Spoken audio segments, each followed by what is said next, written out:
Good morning, friends. Welcome to my channel. My name is Bernard, and today we're going to be talking about shifting from first position to second position. It's a very simple shift pattern, and really the most difficult part about shifting to second is creating a new mindset that when you're in second, where do the fingers go? Now let me demonstrate a simple shift to second position. Say I'm on the A string and I play A, B, C sharp. So I'm playing second finger.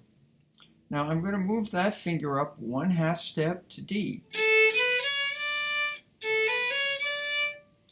Now that in itself, that's quite an easy action, and I'll be showing you more about that action. But just realize that, let's say I want to go back and play C sharp. So I play A, B, C sharp, D. Now first finger C sharp.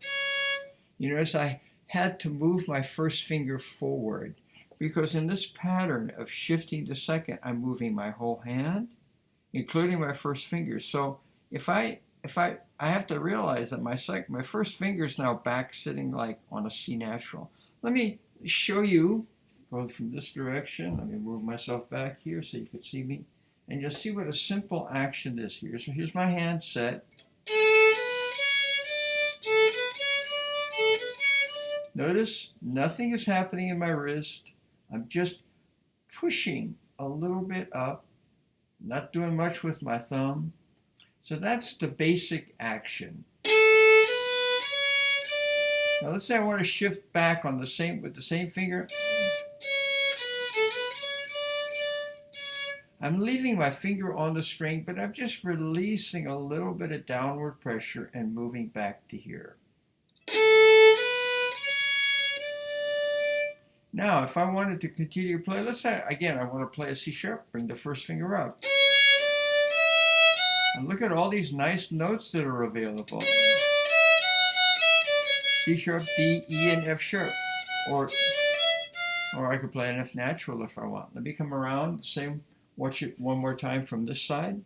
Okay, now notice how I'm doing nothing with my wrist.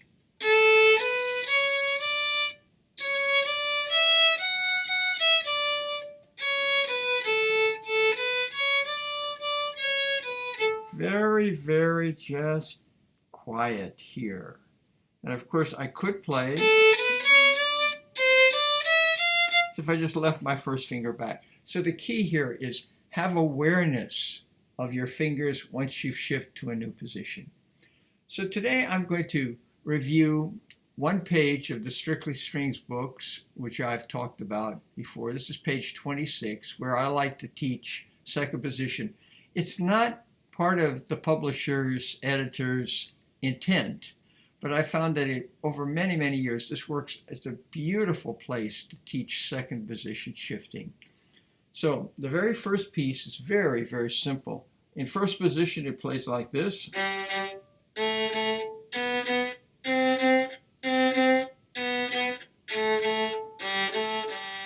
Okay, now when we shift to second, I'm going to shift from second finger B natural to second finger C.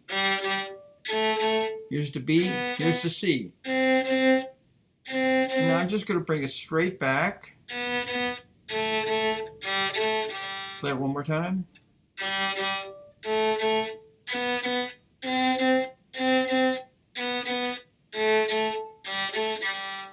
Okay. The second piece is a 1-octave G major scale, and I'm going to shift at the end of it. Sounds like this.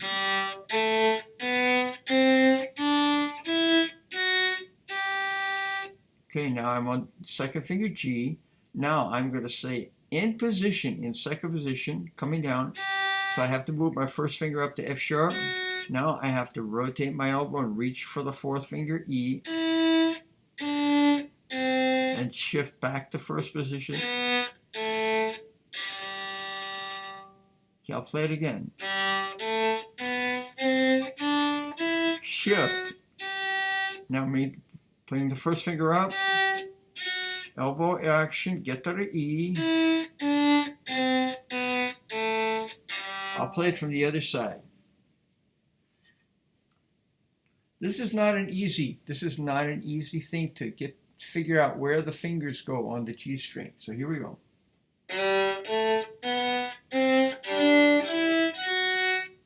There's the G. Now I bring my first finger up. Now over to the E. There's D, whole step, C, whole step, shift back to first position. I'll give you another little hint on this one, because the difficulty is finding the fourth finger E on the G string. Think about it as a perfect fourth. That is to say, if I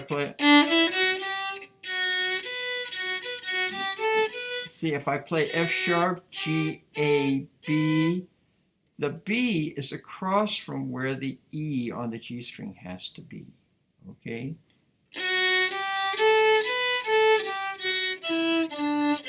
So I'll play the piece one more time.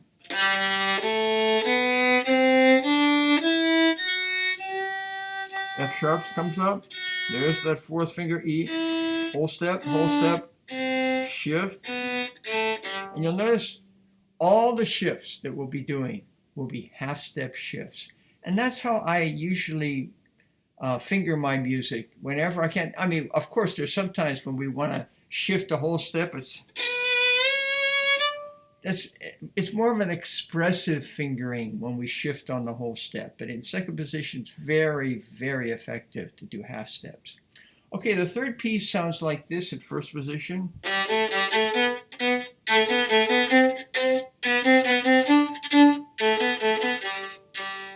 Very simple little piece. And here, we're going to shift in the second bar from B to C. It goes like this. Here's the shift. Now again, you have to be thinking first finger B, half step behind the C. And here we'll just kind of relax and come back. I kind of just lift my finger a little. Maybe I'll play it from this side.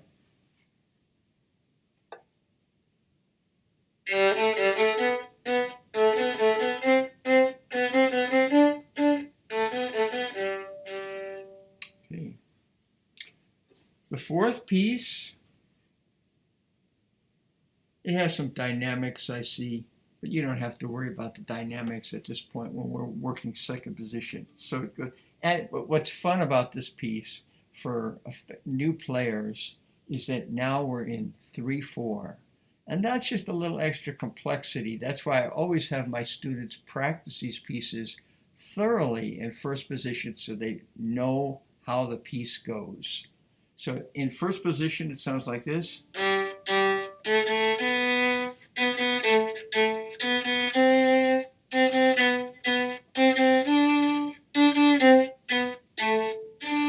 then there's a repeat.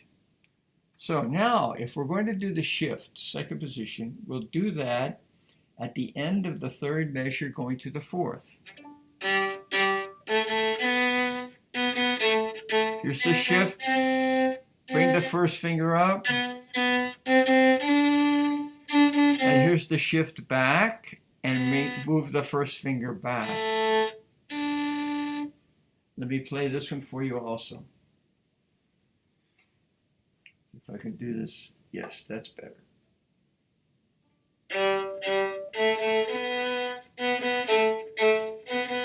Bring the first finger up, shift back.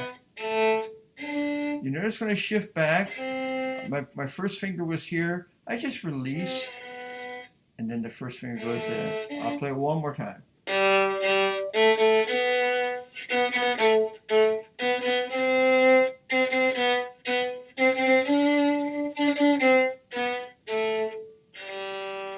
Finish the piece. All right, so far so good. Piece number 5. Piece number 5 has a little extra difficulty for you. It goes like this in first position.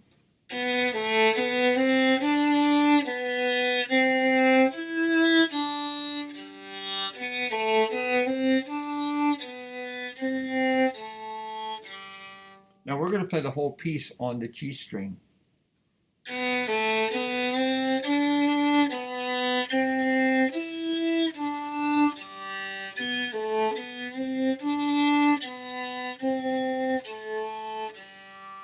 All right, so I'll describe what I'm doing. Starting at first, shift. Got to bring the first finger up for the B natural.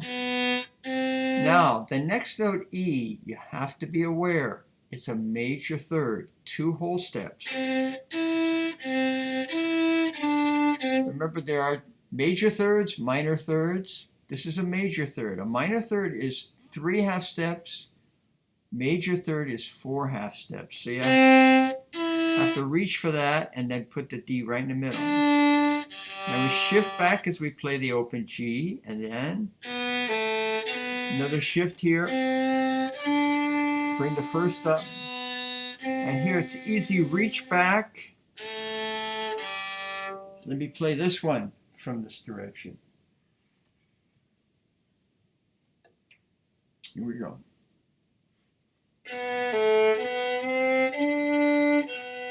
Major third, back to first, reach, and one more time.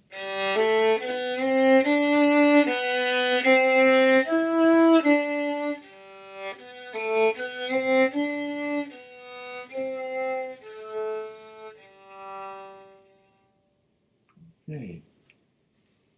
And the last piece, the Russian folk song.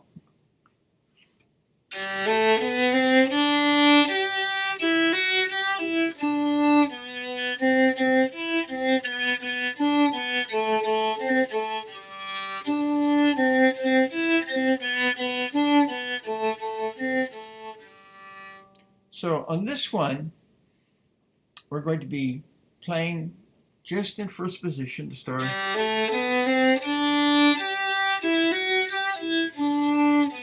Now at this point, shift up a half step. And notice again, you've got major third. Now I want you to shift back to first, because now B to D is a minor third. Then we're comfortable with that one. Now this next move, I want you to shift to a third finger D. And then you can play. You're used to that by now. And now on this one, I want you to now shift a whole step back to first position. I'll play this one for you so you can see it from the side.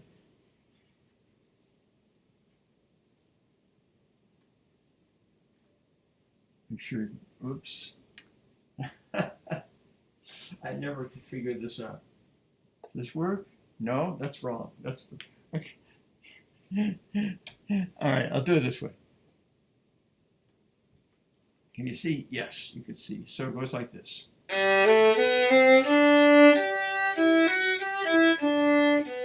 Here's your first shift. Major third. Shift back to first position.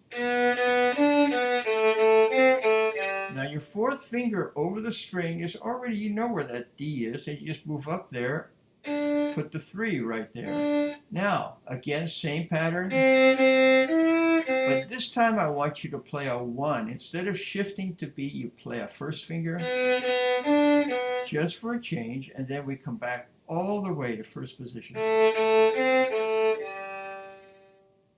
Let me play this one more time for you. This one is maybe the most difficult, the one that's hardest for my students to grasp because of the change of fingering. It's not the exact same pattern, but I think it's really valuable to use the different pattern. So I play. Matter of fact, I noticed in the music we could also play. Could play a fourth finger on that in the fourth bar.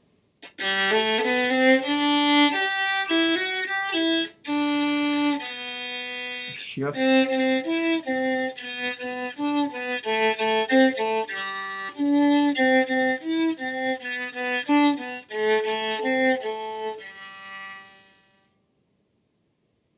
Okay, I hope this is very helpful to you, and I hope a lot of you have gotten the Strictly Strings book, because I followed that through quite a bit as a pattern. I've used it for many years, and it's very, very effective book. I use other books also, but Strictly Strings is a great book. As far as second position goes, you could certainly play around with second position, just explore it. So I'm on the D string. Now if I play F sharp, G, A, B, come across, C sharp, D, E, F sharp, come across, G sharp, A, B, C sharp, or C natural, whatever you want. Going to the G string, B, C sharp, B sharp. So just recognize there's that grid on the violin, and that you've got a whole different, series of notes for finger. So, you're as a young player, you're probably used to all the notes now in first position. When you move up to second position, you have all the same notes with one above. You don't have the first note. You don't have, on the A string, you don't have B, but you've got C. So first finger would be C and C sharp, and fourth finger would be F sharp. So just get used to that, because pretty soon I'm going to be teaching you to shift to third position. And again, you're going to have a whole new series of notes. And pretty soon you just get used to it. You think about the violin as a grid, that there's certain notes, this is D, whether you put a fourth finger, a third finger, a second finger, a first finger. There it is, first finger D, or fourth finger D. So this is just expanding your repertoire of notes and understanding of how a violin, any string instrument, works. Okay, well, thank you so much. Thank you for listening. And if you liked it, please give it a thumbs up. And if you haven't subscribed, please do. So have a wonderful day, and we'll see you on the next video.